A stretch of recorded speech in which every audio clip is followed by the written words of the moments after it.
Hey, what's going on YouTube? My name is Schwarzenegger, and today I'm going to be talking with you guys about something that the zombies community has been wondering ever since World War II dropped. Obviously, I'm talking about Double Pack-a-Punch. Double Pack-a-Punch is something that we want. It's something that the community is not going to ignore, but before we get into the video, I am going to ask you guys to leave a like, and if you are new to the channel, don't forget to subscribe. Okay, without wasting any more time, we are going to get right into the video. Now, before we talk about anything, before we talk about Double Pack-a-Punch, let's go into the minds of Sledgehammer. Alright, we are a Sledgehammer creator. We're designing zombies. What is our #1 goal? Our #1 goal is obviously to make like an enjoyable game that people want to come back to, but also what they really want to do is not repeat Treyarch. They don't want to make another Treyarch zombies. They want to be their own. They want to be independent. So what they're trying to do this year is they're trying to make things different but good. For example, we have the Geist Child. I love it. I'm a huge fan of the Geist Child. It's a different version of Jug, but I love how it's different, and I'm loving how they gave us something new. So as you can see, they're trying to do something different, which is good. So now that we've established that World War II is trying to stay away from a Treyarch designed path, yes, it is similar in certain ways, but we know that they're trying to go different now. If they were to just put Pack-a-Punch in off the bat, how would they, we need to think about how would they implement it. Would it be alternate ammo, gun attachments? If it was alternate ammo, you know, obviously I think they want to try to avoid that. You know, they want to do something different. So here is kind of like my theory as to what they're going to do with Double Pack-a-Punch, and I feel like, so I have two different ways I can see this going. I'm gonna share the first one with you guys right now. My first theory is that Sledgehammer, throughout each DLC, will slowly add on to Pack-a-Punch. They're not just going to keep it the same. So that way we can get some map, you know, like difference. You know, each map has something different.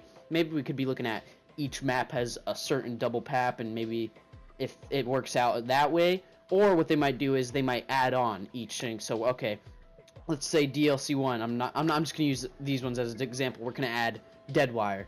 And then in DLC 2, you'll be able to use Deadwire and Turned and stuff like that. Or what we might see is situations like Buried. You know, we have the Ray Gun Mark II, where it happens one DLC, and then it might be able to like use it in all the maps. Like we saw, you know, you buy Buried, and then you have all access to the Ray Gun Mark II every map, which is something that would be pretty awesome in my opinion. The reason behind me thinking this is because it would create a lot of map variety. So when you high round on a certain map, it won't just be the same thing. You know, you train, you shoot with like. So I think if they did separate Pack-a-Punch abilities per map, that would be very interesting and create a lot of high round diversity.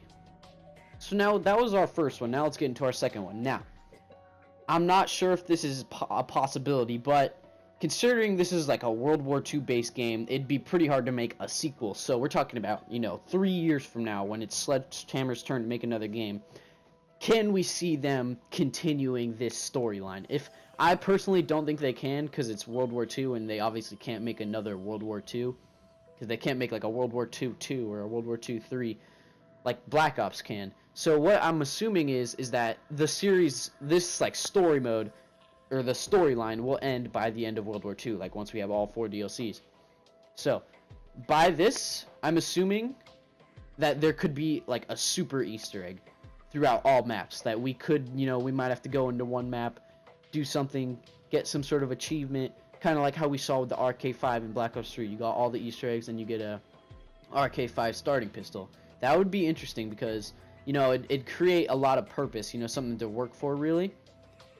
And like, because right now, you know, we get a trophy for doing an Easter egg, and you know, Black Ops 3 incremented the gate worm system. I thought was cool, and then they gave it so you could get the spark and revelation. So they had some kind of like reward, and right now I don't really see an Easter egg reward, which it could come along down the road.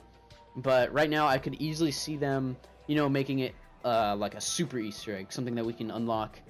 And I don't know if there would be more than one ability. If like we got this super Easter egg, maybe just like a third Pack-a-Punch.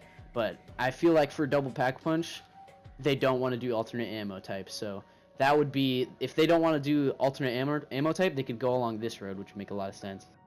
Okay, so I've pretty much established how I think Double Pack-a-Punch is gonna like get in the game, but I haven't really talked about much on what I think it could be.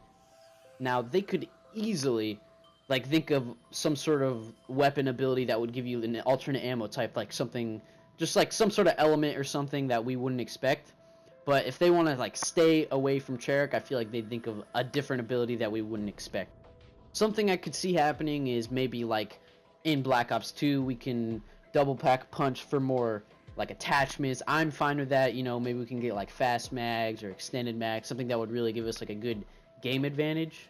Or we could see something where the player gets an advantage by holding the upgraded gun, such as extra health or increased damage. You know, something that is not upgrading the gun, but it's helping you. Kind of like how we had purple jug and purple stamina up in Revelations. You know, that was like pretty awesome how they did that. And I think it'd be a really creative twist if, you know, just by holding a gun you got an ability. So these are my theories for World War II and Pack-a-Punch. I'm really excited to see, you know, what happens. If you're watching this video in the future, man, I really hope that it's in the game, and I'll be a little bit disappointed if it's not. But you know, I feel like Sledgehammer will really come through and give back to the community. But anyways, guys, if you did enjoy, please leave a like on the video, and if you are new to the channel, subscribe. Schwarzenegger, thank you guys for watching. Peace out.